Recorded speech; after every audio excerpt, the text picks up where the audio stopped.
Assalamualaikum warahmatullahi wabarakatuh. Halo guys, kembali lagi bersama saya Buya dan kita kali ini akan buktikan ya tanpa lagi itu nggak paham tentang apa ya tentang hadis ya tentang hadis.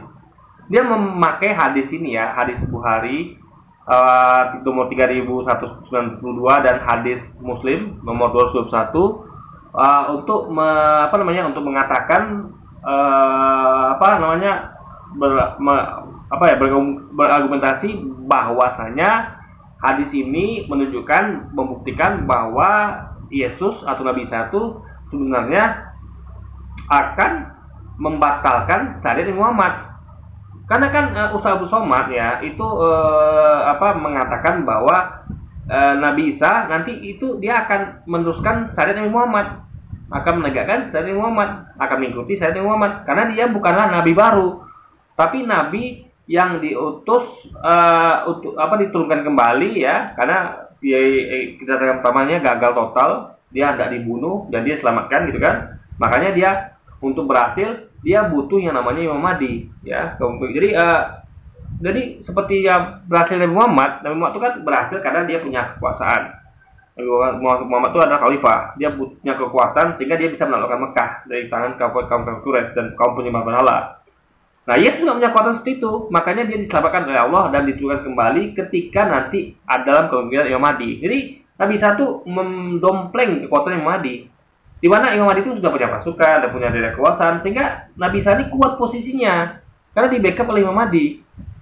Udah punya kekuasaan, udah punya wilayah, udah ada kekhalifahan Imam Mahdi, makanya Nabi Isa tuh bisa berluasa untuk berdakwah dan mendakwakan risalahnya. Nah, di situ dia karena antara Nabi Muhammad dengan Nabi Isa atau Yesus adalah sama-sama nabi dari Allah gitu, dari Tuhan Allah, sehingga Nabi Isa tuh ketika datang kedua kali kan melakukan adalah syariat Nabi Muhammad, sehingga dia tuh tidak membawa syariat baru atau menegakkan lagi syariatnya, karena syariatnya sudah berlalu, udah nggak berlaku lagi, karena berlaku adalah syariat Nabi Muhammad gitu. Nah, jadi dia tuh membackup penuh syariat Nabi Muhammad.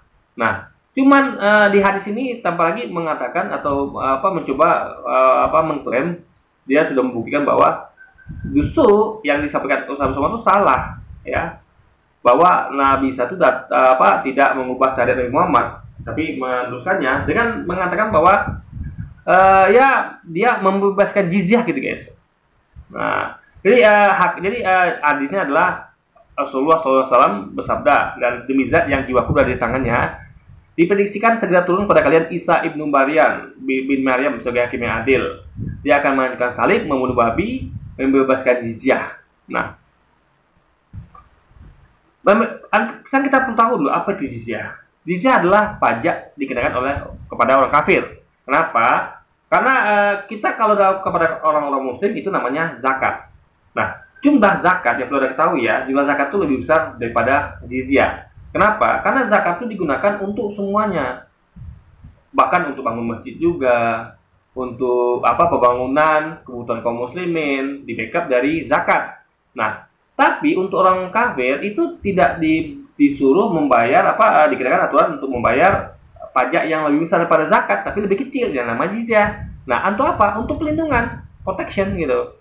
Karena untuk menjaga daerah-daerah itu membutuhkan tentara, membutuhkan pasukan, membutuhkan sumber daya. Nah, orang kafir juga harus ikut kontribusi gitu. Cuma dibedakan, dikasih keringanan, hanya bayar jizyah yang jumlahnya lebih kecil daripada zakat.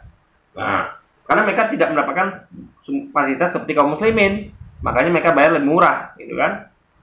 Nah, karena negara nggak bisa dikelola tanpa adanya pemasukan, karena negara itu pasti ada pengeluaran untuk bayar tentara, administrasi segala macam gitu kan. Nah, jadi di sini kalimatnya adalah membebaskan jizyah. Kata-katanya adalah membebaskan jizyah. Nah, kita harus tahu apa artinya membebaskan ya.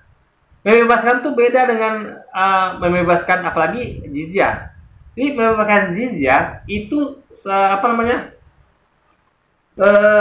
adalah sesuatu yang berbeda dengan misalnya menghilangkan jizyah atau menghapuskan jizyah.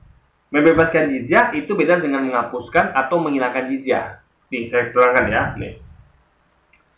Jizya itu kan adalah suatu kata yang bermaksud apa namanya adalah hukum ya. Jizya itu adalah aturan apa sesuatu yang dibayarkan. Jadi oleh non muslim. Jadi sama kayak zakat.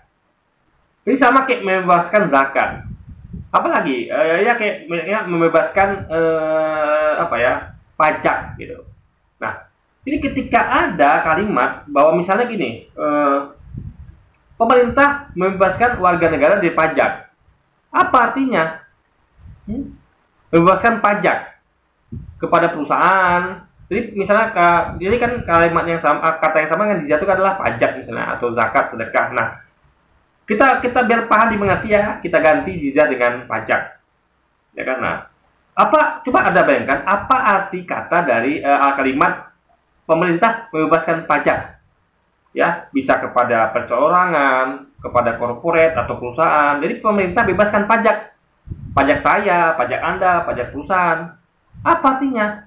Artinya kita dibebaskan dari pajak. Bukan pemerintah menghapus atau membatalkan hukum aturan pajak, enggak. Tapi kita dibebaskan dari pajak gitu loh. Artinya kita tidak kena pajak. Pajaknya tetap dilakukan, tapi bukan untuk kita gitu. Paham ya? Jadi harus paham itu bahwa membebaskan pajak sama dengan membebaskan membebaskan jizya sama dengan membebaskan pajak. Artinya orang-orang tidak kena pajak lagi. Ya, kenapa? Ya, bukan karena aturan pajak dihilangkan, aturan itu masih berlaku. Cuman makanya karena berlaku itulah makanya kita bisa dibebaskan dari kalimatnya adalah membebaskan dari jizya atau pajak. Karena masih berlaku gitu. Nah, jadi dan konteksnya kenapa dibebaskan ya dari pajak? Kenapa dibebaskan? Karena misalnya gini, contoh kayak di pemerintah zakat ya, pajak misalnya. Orang-orang yang susah ya, yang pakai miskin itu dibebaskan dari pajak. Karena mereka nggak mampu bayar pajak, nggak mampu, kasihan gitu kan, maka dibebaskan dari pajak. Jadi tetap ada aturan pajak, tapi untuk khusus mereka dibebaskan. Nah, sama seperti ini jizyah ya. Nah, di sini konteksnya bukan karena seperti tadi, karena mereka kenapa mereka dibebaskan dari jizyah, ya orang-orang kafir ini, bukan karena mereka tuh miskin, sehingga mereka tuh tidak alias dibebaskan dari aturan bayar jizyah. Nah, tapi karena harta benda akan banyak sebar, sehingga tidak ada seorang pun yang mau menerima sedekah gitu. Jadi nggak ada gunanya harta itu lagi, dalam artian cuma dikumpulkan jizya itu kalau nggak ada yang mau menerimanya gitu. Ya orang tuh semuanya tuh sudah sukarela karena sudah orang kaya semua. Jadi karena kenapa? Karena harta benda akan banyak sebar, ya. Jadi nggak ada lagi kemiskinan, kayak. Jadi nggak ada lagi yang mau menerima sedekah. Makanya karena sedekah itu sebenarnya kan salah satunya dari jizya, dari zakat.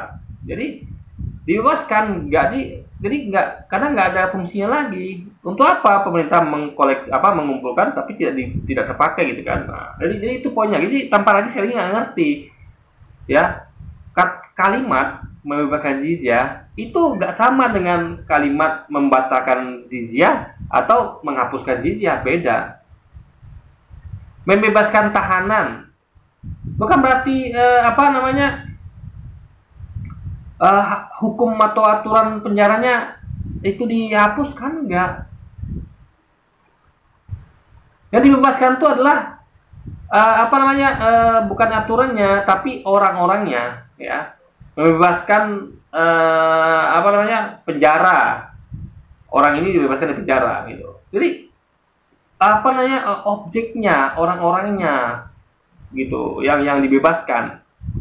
Ya, bukan ada hubungannya sama menghapuskan atau membatalkan atau menghilangkan dari hukumnya, guys. Nah, itu perlu dipahami. Jadi sekali lagi terbukti bahwa tanpa lagi nggak ngerti sama sekali tentang Quran apalagi hadis kayak gini, guys. Hadis ini nggak paham ya, terbalik ya. Dia nggak paham hadis apalagi Quran. Jadi lucu kalau dia tuh masih bahas-bahas tentang Quran dan hadis. Jadi saya akan buka betapa dungunya mereka ini, kan? Betapa absurd mereka ini. Nggak paham tentang hadis, tentang Quran, tapi masih aja pede terus bahas-bahas tentang Quran hadis itu kan. Maka kita katakan kalau materi itu tidak ada di kitab Anda, jangan usah Anda bahas. Kalau kita bahas Yesus wajar, ya kan, bahas Taurat, Zabur, Injil, Alkitab itu wajar. Kenapa? Karena materi itu ada di kitab kita, kita pelajari dulu kitab kita, sehingga kita paham banget. Nah, kita bahas Alkitab Yesus, kita sudah ada basicnya, yaitu dari materi yang ada disampaikan di kitab kita. Tapi ketika dia bahas Quran sama hadis, itu kan tidak ada materinya di Alkitab dia. Makanya nggak paham sama sekali, betul-betul blank, nol ya. Karena dia tidak pernah ada materi itu sama sekali ya tentang Quran, hadis di Alkitab dia, nggak ada. Kalau kita ada materi tentang Yesus, tentang Alkitab ada di Al-Quran kita, ada di hadis kita gitu. Makanya dia menjadi ngawur ketika dia bahas Quran, hadis. Makanya sebaiknya dia nggak usah, atau orang Kristiani nggak usah bahas-bahas tentang Quran dan hadis, karena mereka tidak punya materi itu, sehingga mereka tuh betul-betul meraba-raba dan akhirnya salah kaprah, akhirnya sesat, akhirnya salah dalam menafsirkan. Ini jelas loh ya kan, menghapuskan jizyah itu apa artinya, dan sebelumnya saya juga buat membahas tentang apa itu hakim yang adil, yang dia juga salah sangka gitu kan, yang dia tidak mengerti, salah paham gitu guys. Ini itulah kacaunya kalau mereka ini sudah mencoba masuk membahas Quran hadis, sedangkan Alkitab mereka aja nggak beres ya kan, masuk pula ke kitab Quran hadis. Nah, soalnya mereka tuh sadar bahwa dogma mereka tuh berbeda dengan yang tertulis teksnya di Alkitab mereka. Itu sudah beda, saya itu mereka perbaiki. Kok bisa ya dogma kita ini beda sama yang tertulis? Ya, mereka mengatakan Yesus Tuhan, padahal tidak pernah Yesus mengatakan di Alkitab dia Tuhan dan sembahlah dia. Bahkan yang satu-satunya entitas yang aku Tuhan adalah Allah. Yang dengan Allah mengatakan bahwa akulah Tuhan Allahmu. Jangan sujud menyembah kepadanya, karena akulah Tuhan yang cemburu. Bisa satunya, ya entitas yang aku sebagai Tuhan di Alkitab itu hanya Allah, Tuhan Allah. Yesus nggak pernah, tapi mereka tidak mengikuti teks, tapi mereka malah pakai dogma. Dogma mereka bertentangan dengan teks. Justru yang ketika Allah, Tuhan Allah yang mengklaim dia Tuhan, ya kan, dan Yesus nggak pernah, mereka malah terbalik, mereka menuhankan Yesus yang tidak pernah mengklaim sebagai Tuhan, gitu loh, ya kan. Jadi artinya di situ aja mereka nggak beres, sosok pula mau bahas Quran hadis itu. Jadi sekali lagi inilah bukti bahwa tanpa lagi itu soal bahas hadis ya Quran, tapi sehingga dia tidak paham dengan apa yang disampaikannya. Dan kita akan terus buktikan terus ya di video selanjutnya tentang orang-orang ini yang sok-sokan ini ya bahas Quran hadis ya, padahal mereka tidak paham akan hal itu, karena juga materinya tuh, dan mereka tidak layak membahas itu. Kenapa? Tidak ada materi itu di Alkitab mereka. Kalau kita ada materi tentang Yesus dan kita di Alkitab kita ada, hadis kita ada guys. Kalau mereka kan tidak ada, sehingga jadi mereka tuh sudah ngawur, makin ngawur lagi tiba, dan itu sudah saya buktikan berkali-kali. Oke, jadi mungkin sekian dulu aja video kita kali ini guys. Sampai jumpa lagi di video-video selanjutnya. Wassalamualaikum warahmatullahi wabarakatuh guys.